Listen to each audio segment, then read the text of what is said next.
The encounter. The battlefield was chaos. Explosions tore through the air, and the ground shook beneath Sergeant Kel Thorne's boots.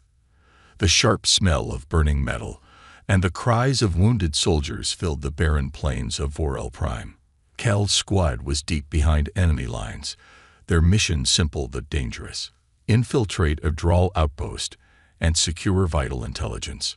Kel crouched behind a shattered wall, his pulse rifle gripped tightly in his hands. "Squad, move up," he ordered through the comlink. His voice was steady, but his heart pounded. Every step closer to the enemy stronghold felt like walking into the jaws of a beast. The Drawl were brutal and relentless, their reptilian forms built for war.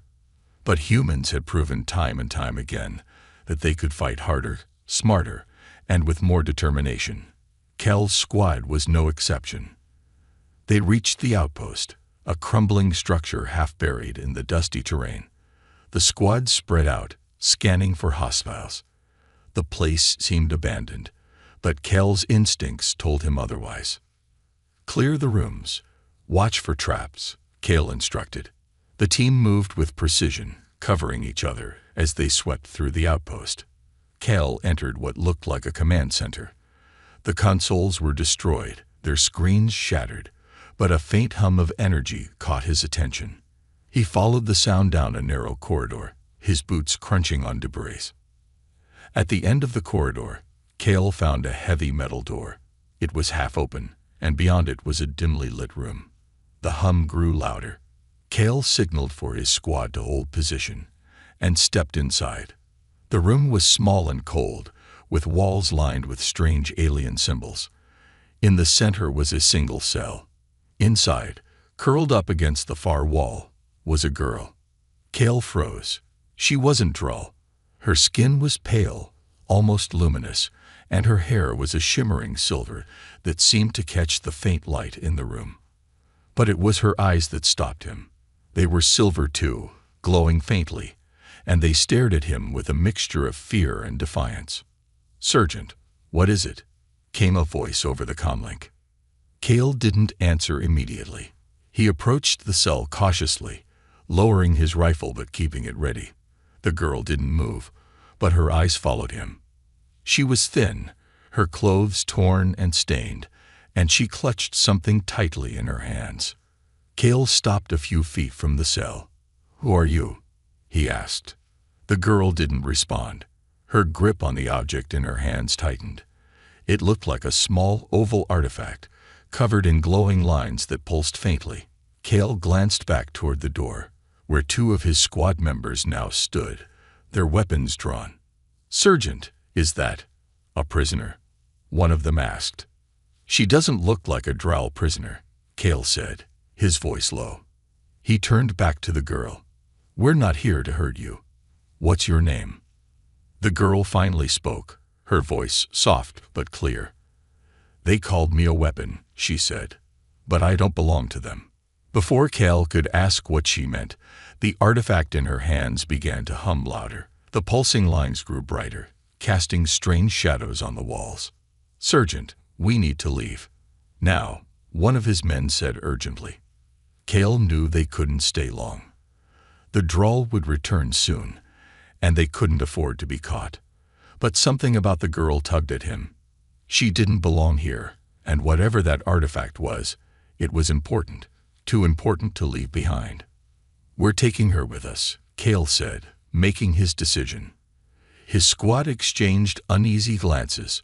"Sir, we don't know what she is." "She could be dangerous," one of them said. "Everything here is dangerous," Kel replied. He raised his rifle and shot the lock on the cell. The girl flinched but didn't move as the door swung open. "Can you walk?" Kel asked her. She hesitated, then nodded. Slowly, she stood, clutching the artifact to her chest. Kel motioned for her to follow. As they made their way out of the outpost, the ground trembled. A low rumble echoed through the air, and Kel's comlink crackled with static. "Sergeant, we got incoming," a voice shouted. Kel cursed under his breath. The Drawl were back, and they weren't going to let anyone leave alive. The girl suddenly stopped, her silver eyes wide. "You shouldn't have done that," she said softly. "What?" Cale asked, confused. Before she could answer, the artifact in her hands flared with a blinding light. Cale felt a strange pull, like the ground was shifting beneath him. For a brief moment, everything went silent. The battlefield, the comlink, even his own heartbeat. When the light faded, Cale was on his knees, gasping for air. Around him, his squad was in disarray, and the girl was staring at the artifact, her expression unreadable. "What the hell just happened?" one of his men demanded. Cale didn't have an answer. All he knew was that nothing about this mission was going to be simple anymore. "Move out," he barked, shaking off the unease. They had to get back to base and figure out who this girl really was before it was too late. As they retreated into the night, Cale couldn't shake the feeling that they had just unleashed something far bigger than any of them could understand. The retreat, the silence felt wrong.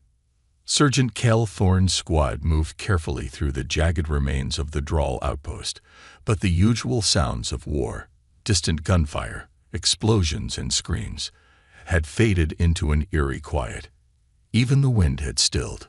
Cale glanced at the alien girl walking a few steps behind him.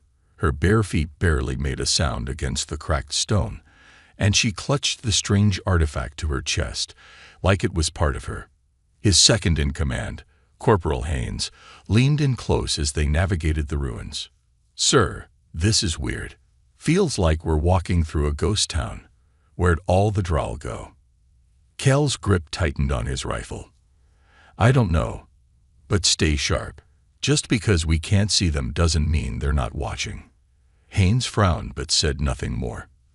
They moved quickly, slipping between broken walls and shattered towers, but Cale could feel the unease spreading through his squad like a virus. None of them had forgotten the blinding flash from the artifact, or the strange way the air seemed to bend around the girl when he freed her. No one dared say it aloud, but Cale knew what they were thinking. She wasn't normal, and maybe she wasn't safe. 30 minutes into the retreat, Cale signaled the squad to take cover along a rocky ridge overlooking the valley below. The Drell forces were supposed to be advancing from the south, but the entire valley lay empty. No enemy movement. No vehicles. "Where the hell are they?" Haynes muttered, scanning with his scope. Cale pulled out his own binoculars. From this high up, he should have been able to see the burning wreckage from the earlier skirmish, but the battlefield was pristine. No bodies, no craters. It was as if the fight had never happened. Cale lowered the binoculars slowly. "Check comms," he ordered. Private Marks fiddled with his equipment, shaking his head. "Still nothing, sir. It's like the whole damn frequency's jammed." Cale looked over his shoulder at the girl. She sat quietly against a stone slab, her glowing silver eyes locked onto the horizon. She hadn't spoken since they left the outpost. He approached her, crouching down to her level. "Is this you?" Cale asked, his voice calm but firm. The silence, the lack of drawl. "Did you do something with that artifact?" The girl met his gaze, unblinking. "It's not me," she said softly. "It's them. They're waiting." Cale narrowed his eyes. "Who's waiting?" She hesitated, fingers tightening around the artifact. "The ones the Drell fear."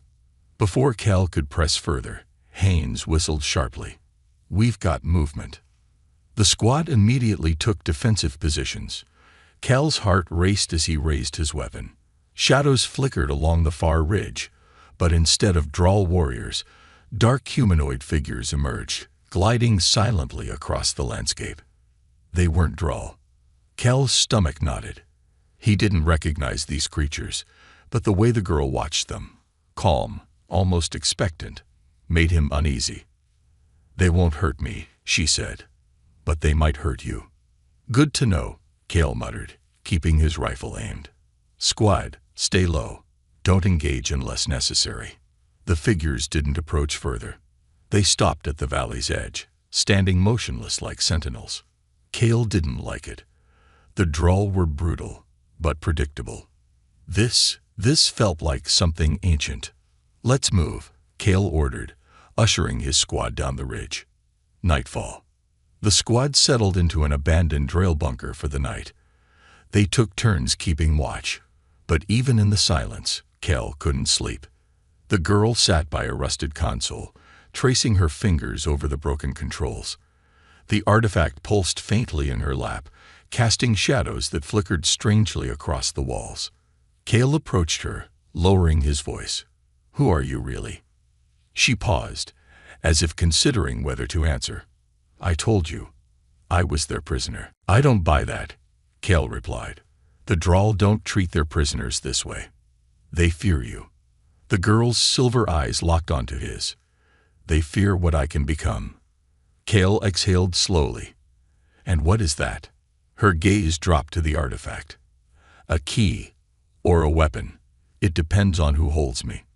Before Kale could respond, Marks, who had been keeping watch at the entrance, whispered urgently, "Sergeant, we got more of those things out there." Kale moved to the entrance.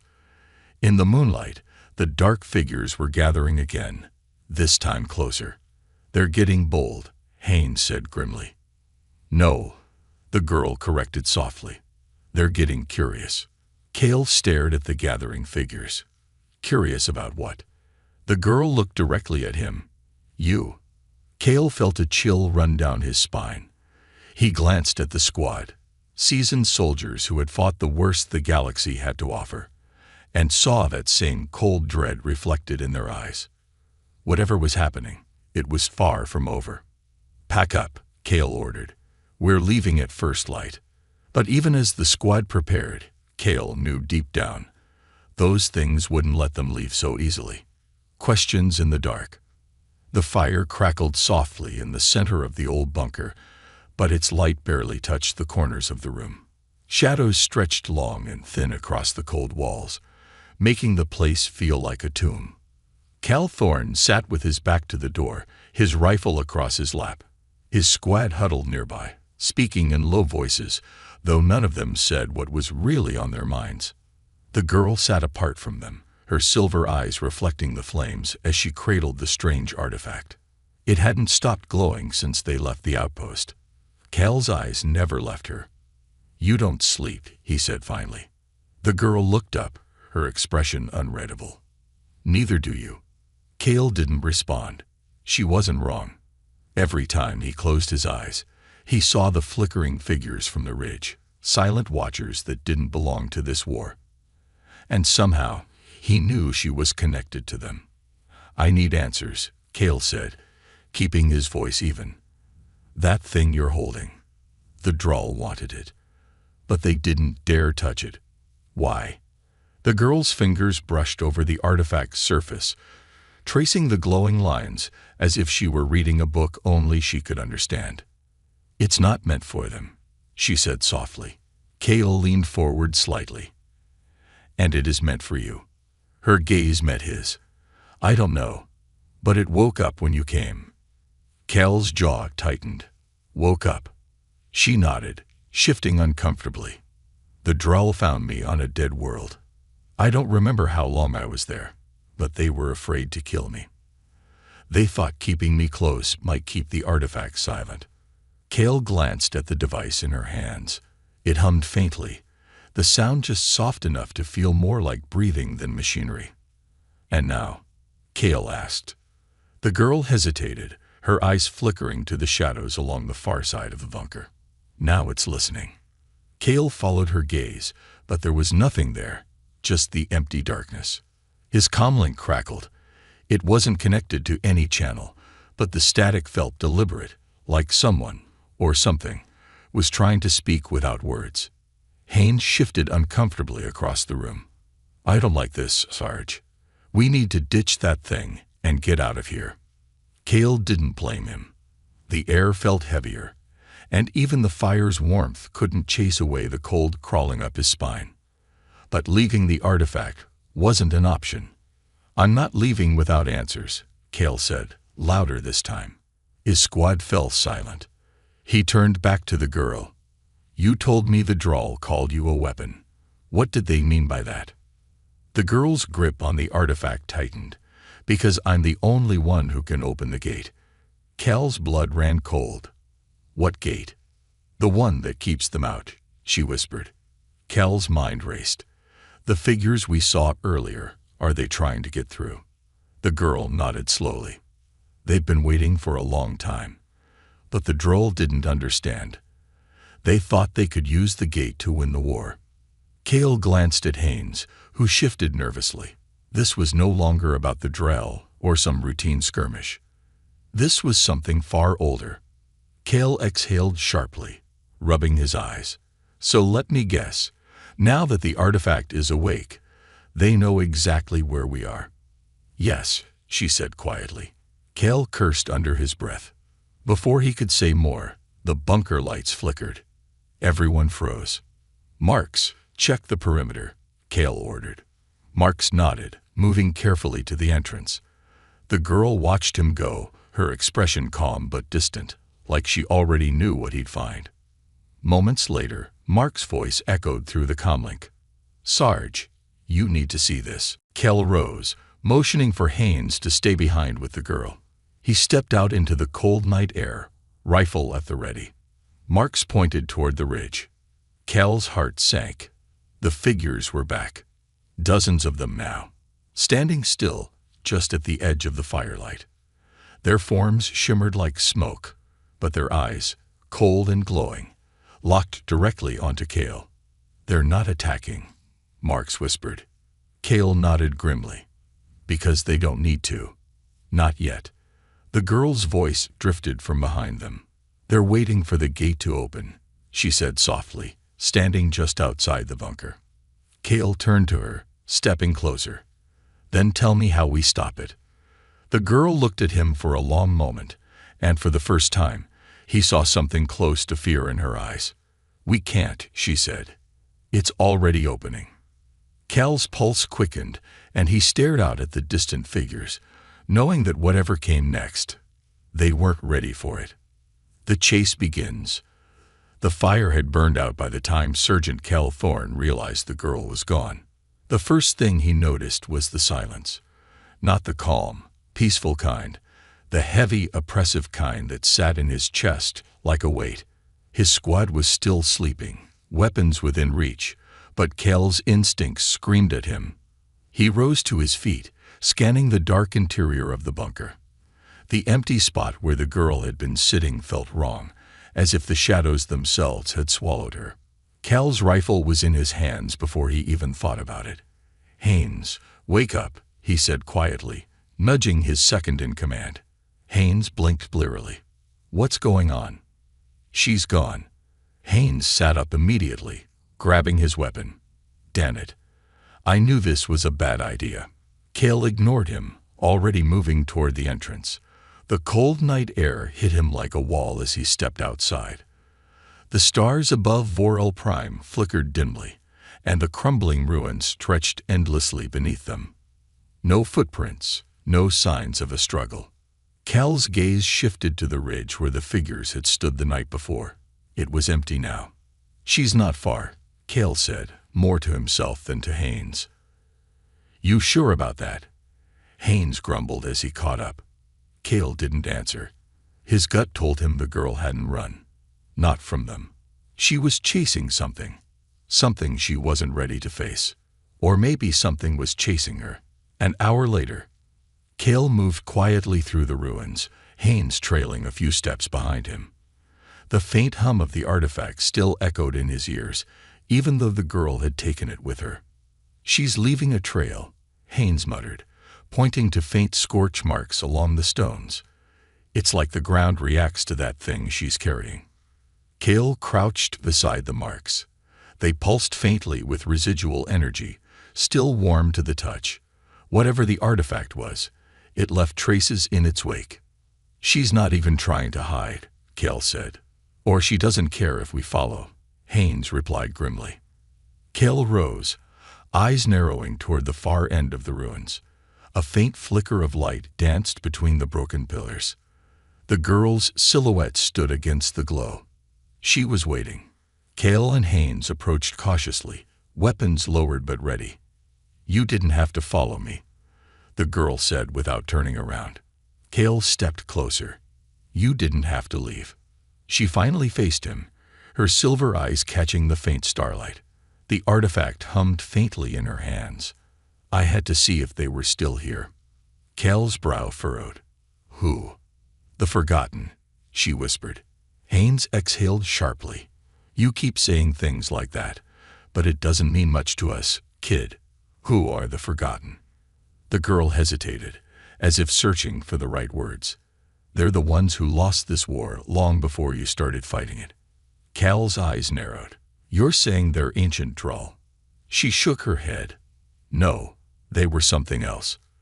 The Droll tried to erase them. Kale crossed his arms. And now they're back.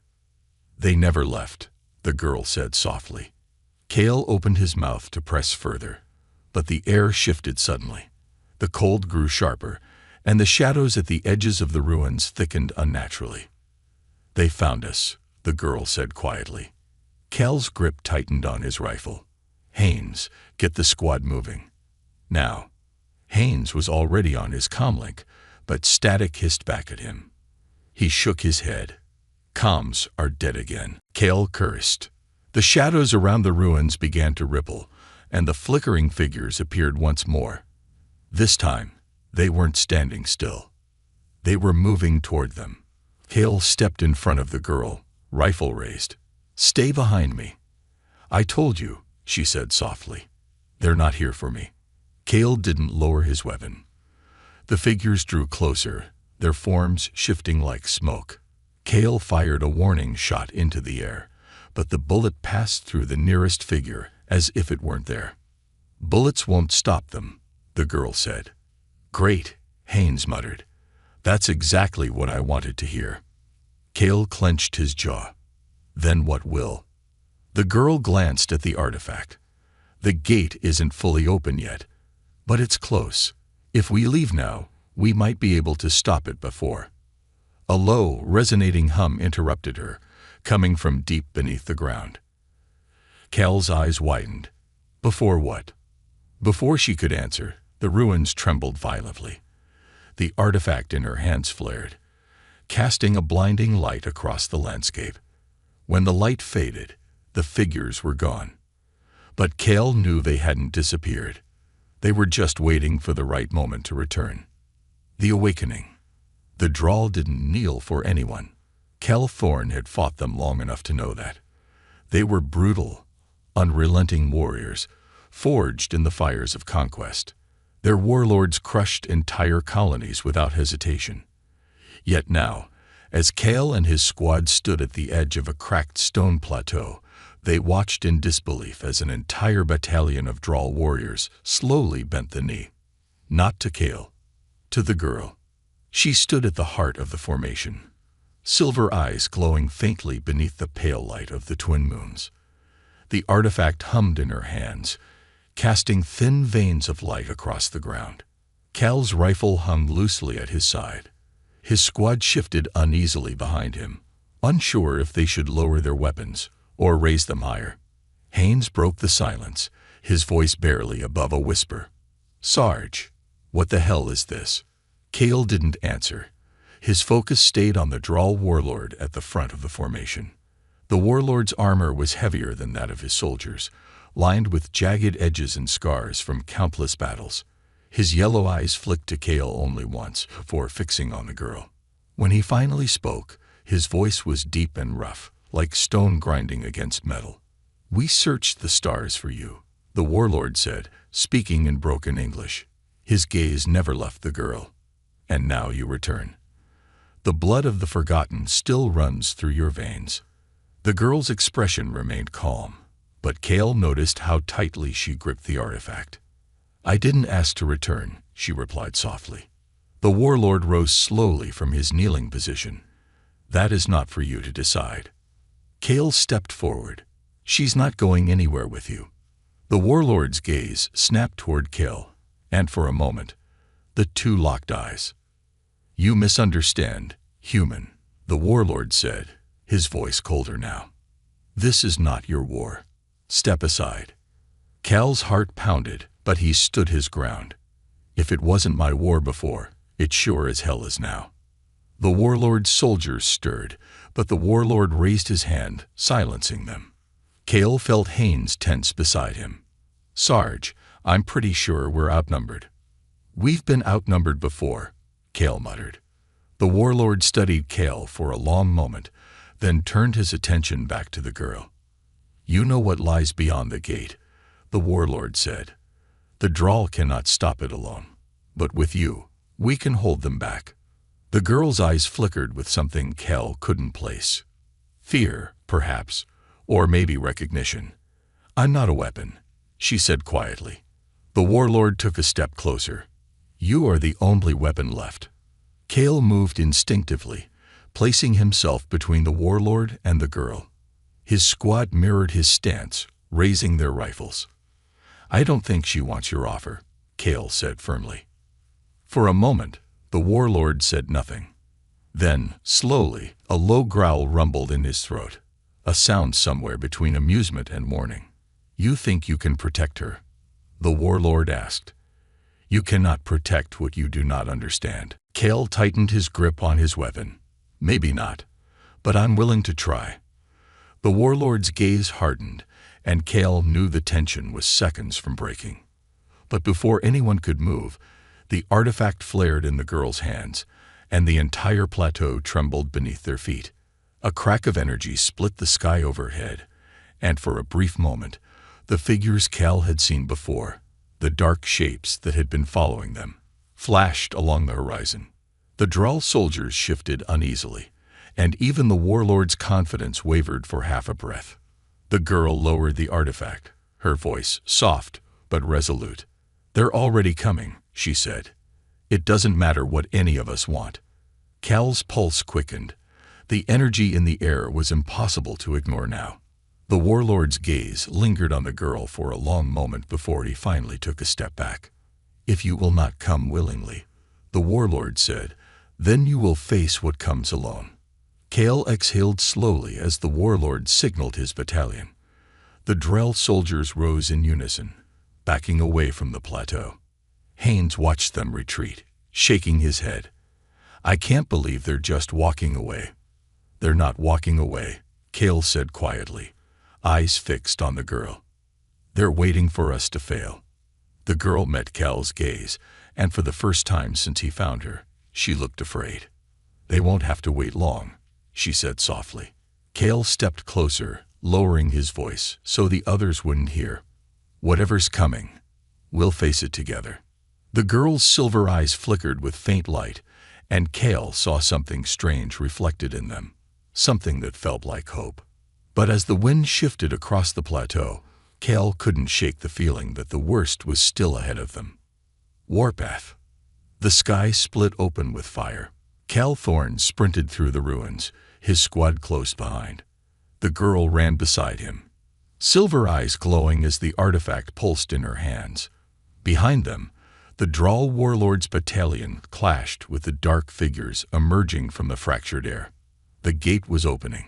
Cal didn't need to understand ancient alien technology to know that much.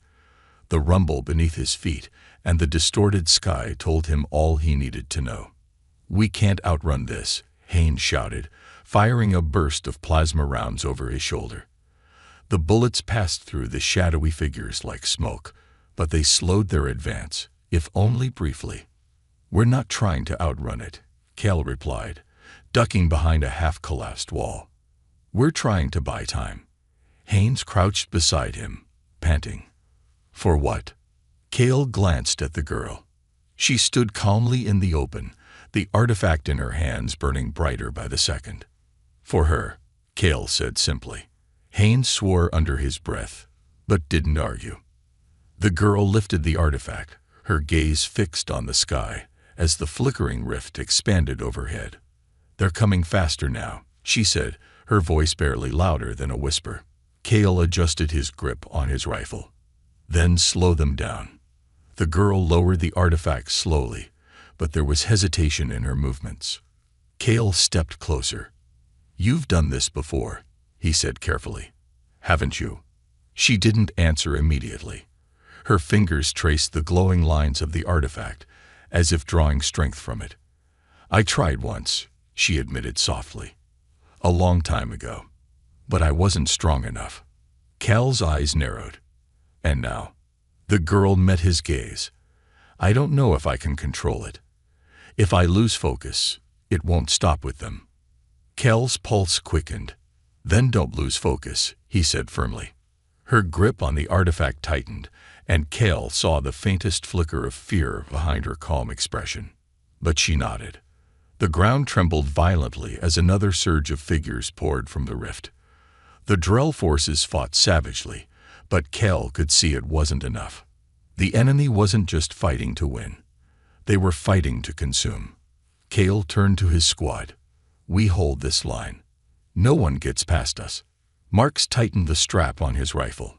"With respect, Sarge, there's a whole damn army getting past us right now." Cal smirked faintly. "Then we'll slow them down the hard way." The first wave.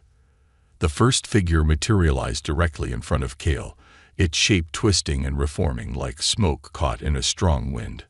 Cal fired point-blank. The bullets tore through it, but the creature reformed almost instantly. "Come on," Cal growled, slamming his rifle butt into the figure's chest. This time, the creature staggered backward, as if Cal's defiance had weight. Haynes unleashed a volley of explosives, scattering the nearest group of figures. "We can't kill them," Haynes shouted, "but we can make them mad." "That's the spirit," Cal replied. The girl stepped forward, raising the artifact high. Its glow intensified until the shadows around them recoiled. "Stay close to me," she said. The figures hesitated now, their advance faltering under the artifact's light. Cal could feel the energy shifting, like the battlefield itself was holding its breath. "Whatever you're doing," Haynes muttered, "do it faster." The girl's eyes narrowed. The artifact pulsed, and the first figure dissolved into ash, turning the tide. More figures faded, their forms unraveling as the artifact's power spread across the battlefield. The Drell warlord glanced toward the girl, his expression unreadable, but Cal saw something close to respect in his gaze. "She's doing it," Marks whispered, almost in disbelief. Cal didn't relax. "She hasn't won yet." The rift in the sky roared, and something larger began to emerge. A towering figure wrapped in dark tendrils that coiled like living chains. The girl stumbled, her hands trembling as the artifact flickered. Cal caught her before she fell. "Stay with me," he urged. Her breathing was shallow, but she nodded. "I can't hold it back alone," she whispered. Cal squeezed her shoulder gently. "You're not alone." The squad tightened their formation, shielding the girl as the monstrous figure stepped fully through the gate. Cal lifted his rifle, staring down the towering shadow. "All right," he muttered. "Let's see what you've got." The final push. The battle raged for what felt like hours, but in truth, it was only minutes. The girl's strength waned, but the artifact's light held, keeping the worst of the figures at bay. The Drell warlord fought beside Cal now, their unspoken alliance forged in the fire of necessity. As the last shadowy figure crumbled, the sky finally began to close. The girl lowered the artifact, and the glow faded. Cal exhaled heavily, lowering his rifle. "It's over," Haynes said breathlessly. Cal wasn't so sure. The girl turned to Cal, her silver eyes dimming. "For now," she said. Cal stared at the rift, watching as the last traces of light disappeared. "For now," he echoed grimly. "Legacy." The battlefield was quiet now. Cal Thorne stood at the edge of the plateau, staring out over the valley where the final echoes of the rift had faded. The ground was littered with the remnants of the Drell forces and the ashes of the shadows that had tried to break through. But it was the silence that felt strange. Not the heavy, ominous kind he had grown used to during the conflict, but the silence that followed victory, the kind that didn't feel real yet.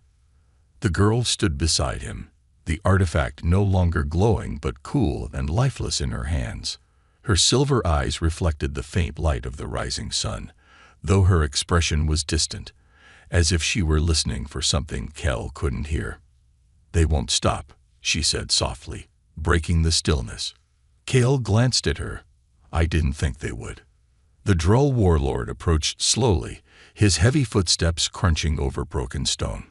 He studied the girl for a long moment before speaking. "The gate is sealed," the warlord said, his voice rough. "For now." Cale nodded. "That's the second time I've heard those words today." The warlord's eyes flicked to Cale. "You fought well, human. But you know as well as I do, this was not the end. Only a delay." Cale didn't argue. He could feel it in his bones. The girl's grip on the artifact tightened. "It's not over because the gate isn't gone," she said quietly. "As long as it exists, they'll find a way back." The warlord folded his arms across his broad chest. "Then perhaps it is time for the gate to be destroyed." The girl looked up at him. "You can't destroy it. It's not just a door." Cale frowned. "Then what is it?" She hesitated. "It's part of something larger. If you destroy the gate, the pieces scatter. And the next time they return, there won't be just one opening." Cale felt Haynes shift uneasily behind him. "So we're supposed to just leave it alone?" "No," the girl said softly. "Someone has to guard it." Cale didn't miss the way her eyes lingered on the artifact. The warlord grunted. "We have lost too many warriors already. The Drawl cannot afford to bleed for a war that has no end." Cal's gaze narrowed. "Funny. I thought that was the whole point of being a soldier." The warlord regarded Cal for a long moment, then turned without another word, leading what was left of his forces down the plateau. Cal watched them go until they disappeared over the horizon. Haynes exhaled loudly. "I can't believe I'm saying this, but I almost miss those lizards." Cal smirked faintly. "Don't get sentimental on me now." Haynes glanced at the girl. "So, what happens to her?" Cal looked at the artifact in her hands, the same question hanging heavily in his mind. "She comes with us," Cal said finally. Haynes raised an eyebrow. "Just like that?" Cal nodded. "Just like that." The girl shifted uncomfortably, as if unsure how to feel about the decision. "I thought you'd want to be rid of me." Cal knelt in front of her, his expression softening. "You kept us alive. I think we owe you the same." The girl hesitated, then nodded slowly. "Besides," Cal added with a small grin, "someone's got to make sure you don't open any more gates." She almost smiled, but her eyes flickered with uncertainty. "I didn't open it. I just woke it up." Cal rose to his feet, slinging his rifle over his shoulder. "Then let's make sure it stays asleep this time." As the squad prepared to move out, Cal felt the weight of the artifact still lingering in the air, like the echo of a storm that had passed, but left behind the scent of rain. This wasn't the end. He knew that much. But for now, they had bought themselves time. And sometimes, in wars like this, time was the best victory you could hope for.